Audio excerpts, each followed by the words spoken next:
Nisargadatta Maharaş. Ben oyum. Bölüm 28. Tüm acılar arzudan doğar. Uzak bir ülkeden geliyorum. Kendi başıma bazı içsel deneyimler yaşadım ve notlarımızı karşılaştırmak istiyorum. Elbette. Kendinizi tanıyor musunuz? Beden olmadığımı biliyorum. Zihin de değilim. Bunu neden söylüyorsunuz? Bedende olduğumu hissetmiyorum. Her yerde her şeye dalmış gibiyim. Zihne gelince tabiri caizse onu açıp kapatabiliyorum. Bu da zihin olmadığımı hissettiriyor. Kendinizi dünyanın her yerinde hissettiğinizde dünyadan ayrı mı kalıyorsunuz? Yoksa dünya mısınız? İkisi de. Bazen kendimi ne zihin ne de beden, tek bir şeyi gören göz olarak hissediyorum. Daha derine indiğimde kendimi gördüğüm her şey olarak buluyorum. Ve dünya ile ben bir oluyorum. Çok iyi. Peki ya arzular? Herhangi bir arzunuz var mı? Evet, geliyorlar. Kısa ve yüzeysel. Peki, onlarla ilgili ne yapıyorsunuz? Ne yapabilirim ki? Geliyorlar, gidiyorlar. Onlara bakıyorum. Bazen bedenimin ve zihnimin onları yerine getirmekle meşgul olduğunu görüyorum. Kimin arzuları yerine getiriliyor? Yaşadığım dünyanın bir parçasılar. Tıpkı ağaçlar ve bulutlar gibi varlar. Bir kusurun işareti değiller mi? Neden olsunlar ki? Onlar oldukları gibiler ve ben de olduğum gibiyim. Arzuların ortaya çıkması ve kaybolması beni nasıl etkileyebilir ki? Elbette zihnin şeklini ve içeriğini etkilerler. Pekala, işiniz nedir?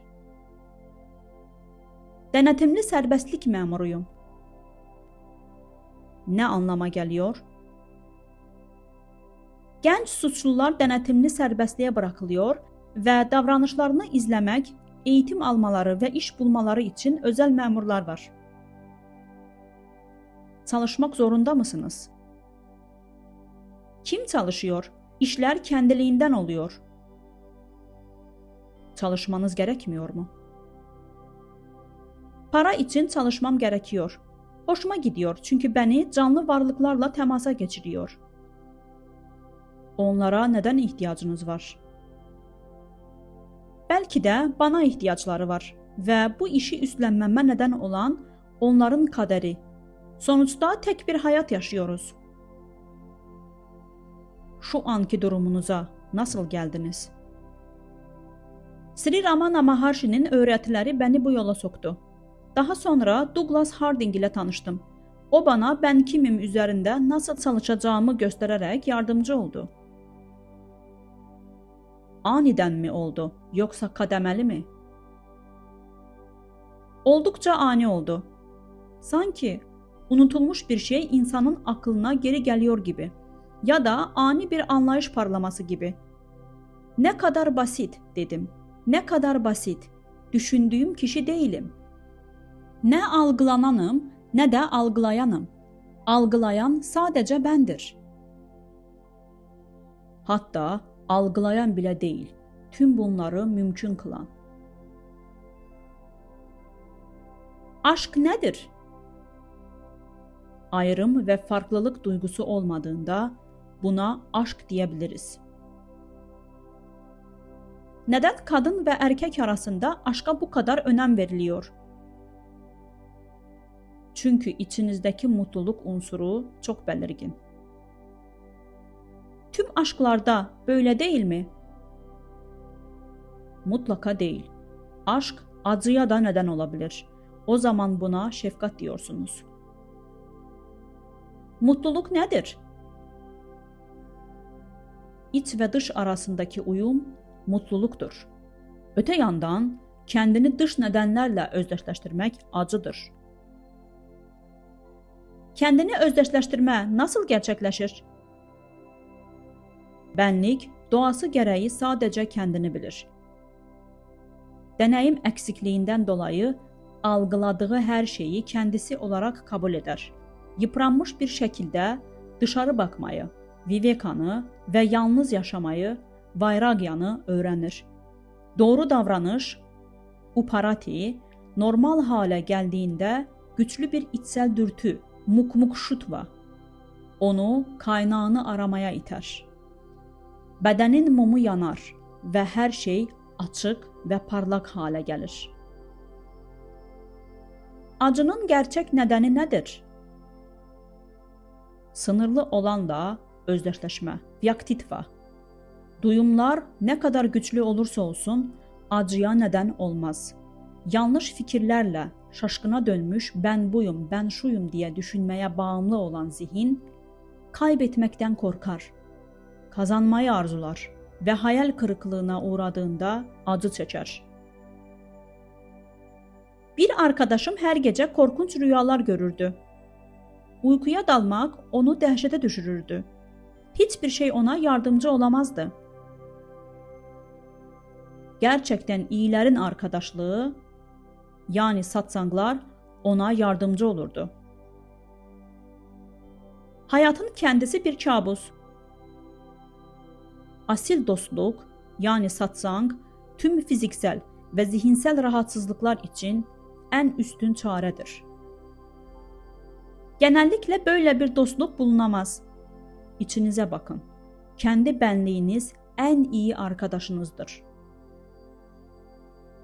Hayat neden bu kadar çelişkilerle dolu?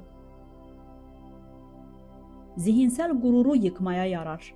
Ne kadar yoksul ve güçsüz olduğumuzu anlamalıyız.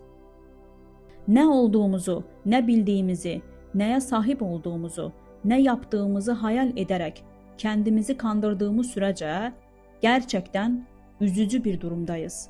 Sadece tam bir öz inkarda gerçek varlığımızı keşfetme şansımız vardır. Öz inkara neden bu kadar önem veriyorsunuz? Öz gerçekleşmeye verdiğim kadar önem veriyorum. Gerçek benlik bulunmadan önce sahte benlik terk edilmelidir. Sahte dediğiniz benlik bana göre son derece gerçek. Bildiğim tek benlik o. Gerçek benlik dediğiniz şey ise sadece bir kavram, bir konuşma biçimi, zihnin bir ürünü, çekici bir hayalet. Günlük benliğim güzel değil, kabul ediyorum. Ama benim kendi ve tek benliğim. Başka bir benliğim olduğunu veya benin olduğunu söylüyorsunuz. Bunu görüyor musunuz? Sizin için bir gerçeklik mi, yoksa sizin görmediğiniz bir şeye inanmamı mı istiyorsunuz? Aceleci sonuçlara varmayın. Somut olan gerçek olmak zorunda değil. Tasavvur edilen yanlış olmak zorunda değil. Duyumlara dayalı ve hafıza tarafından şekillendirilen algılar, doğasını incelemeye hiç zahmet etmediğiniz bir algılayıcıyı ima eder. Ona tam dikkatinizi verin. Sevgi dolu bir özenle inceleyin ve kendinize dair cılız imajınıza dalmışken hayal bile edemediğiniz varoluşun yüksekliklerini ve derinliklerini keşfedeceksiniz. Kendimi verimli bir şekilde incelemek için doğru ruh halinde olmalıyım. Ciddi, kararlı, gerçekten ilgili olmalısınız. Kendinize karşı iyi niyetle dolu olmalısınız. Evet, bencilim. Değilsiniz.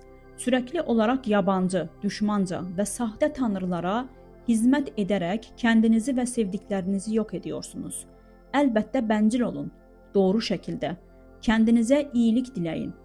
Size iyi gelen şey için çalışın. Sizinle mutluluk arasında duran her şeyi yok edin. Her şey olun. Her şeyi sevin. Mutlu olun. Mutlu edin. Bundan daha büyük bir mutluluk yoktur. Aşkta neden bu kadar acı var? Tüm acılar arzudan doğar. Gerçek aşk asla hayal kırıklığına uğramaz. Birlik duygusu nasıl hayal kırıklığına uğrayabilir ki? Hayal kırıklığına uğrayabilecek olan şey ifade arzusudur. Bu bir tür zihinsel arzudur. Tüm zihinsel şeylerde olduğu gibi Hayal kırıklığı kaçınılmazdır. Aşkda seksin yeri nədir? Aşk bir varoluş halidir.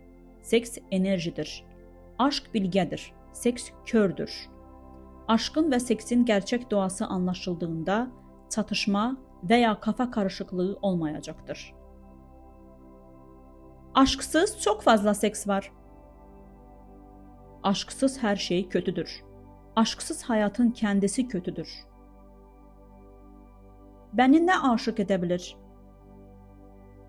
Korkmadığınız zaman siz aşkın ta kendisisiniz.